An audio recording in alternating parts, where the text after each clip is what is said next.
রমজান মোবারক everyone. কেমন যাচ্ছে আপনাদের রমজান? আমার তো আলহামদুলিল্লাহ খুব ভালো যাচ্ছে।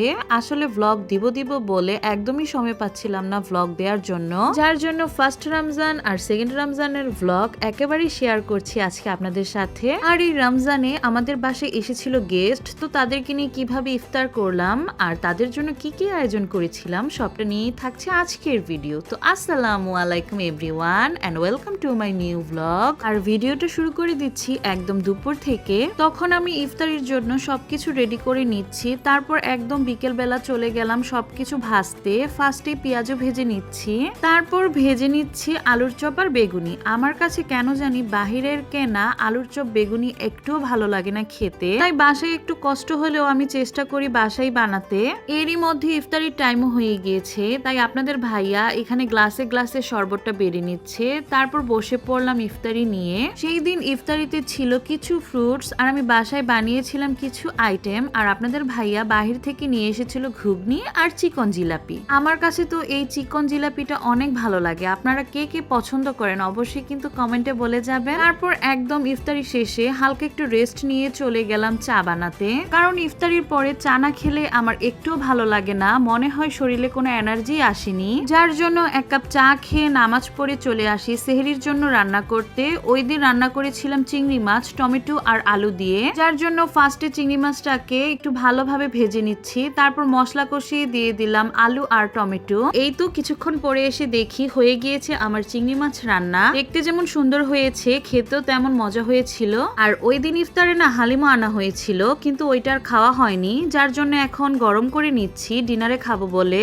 যার জন্য সম্পূর্ণ হালিমগুলো ঢেলে বসিয়ে দিলাম চুলার মধ্যে গরম হতে। তার পাশেই আবার হালিম দিয়ে খাওয়ার জন্য রুটি ভেজে নিচ্ছি, কারণ ওই দিন ওইটাই ছিল আমাদের রাতের ডিনার। আর এই তো রুটি ভেজে বসে পড়েছি খেতে। আর এই হালিমটা কিন্তু আমাদের খিলগাঁও রেল গেটের আল রহমানিয়া হোটেলের খুবই ফেমাস একটা হালিম। এটার টেস্টের কথা কি আর বলবো, খুবই মজা এখানকার হালিম। এরপর রাতের বেলাতে লম্বা একটা ঘুম দিয়ে উঠে পড়লাম সেহরির জন্য।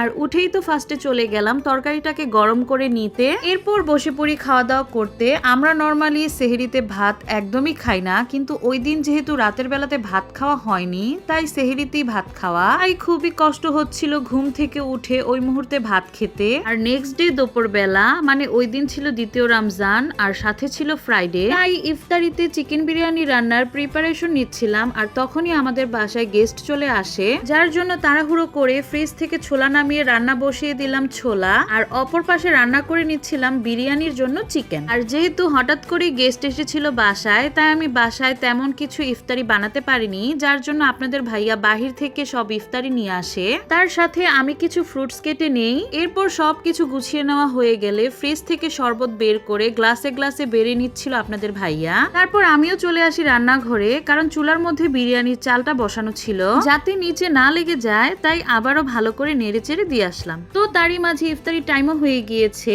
তাই বিরিয়ানি রান্না করে চুলায় বসিয়ে রেখে চলে আসলাম ইফতারি করতে সবার সাথে, কারণ সবাই একত্র হয়ে ইফতারি করার মজাটাই কিন্তু আলাদা। আর এবার যেহেতু ফার্স্ট এভাবে সবাই একসাথে ইফতারি করছি, তাই আমার কাছে তো খুবই ভালো লেগেছে। তো ইফতারি খাওয়া শেষ করে কিছুক্ষণ রেস্ট নিয়ে আঙ্কেলকে বসিয়ে দিয়েছে আপনাদের ভাইয়া মুড়ি মাখা বানাতে, কারণ তার হাতের মুড়ি মাখা নাকি খুবই মজা হয়। তাই আজকে তাকে দিয়ে আপনাদের ভাইয়া মুড়িটাকে মাখিয়ে নিল। আর সত্যি খুবই মজা হয়েছিল ওই দিনের মুড়ি মাখাটা। আর আমরা এই রমজানে আর কিছু খাই বা না খাই, মুড়ি মাখা কিন্তু আমাদের বাসায় একদমই মিস হয় না। এরপর রাতের ডিনার কমপ্লিট করে আঙ্কেলরা চলে যায় বাসায়। তো আমার রমাদান ভ্লগ আপনাদের কাছে কেমন লেগেছে আর এই রকম ভ্লগ আরো দিব কিনা সেটাও কিন্তু কমেন্টে বলে যাবেন। Thanks for watching, bye bye.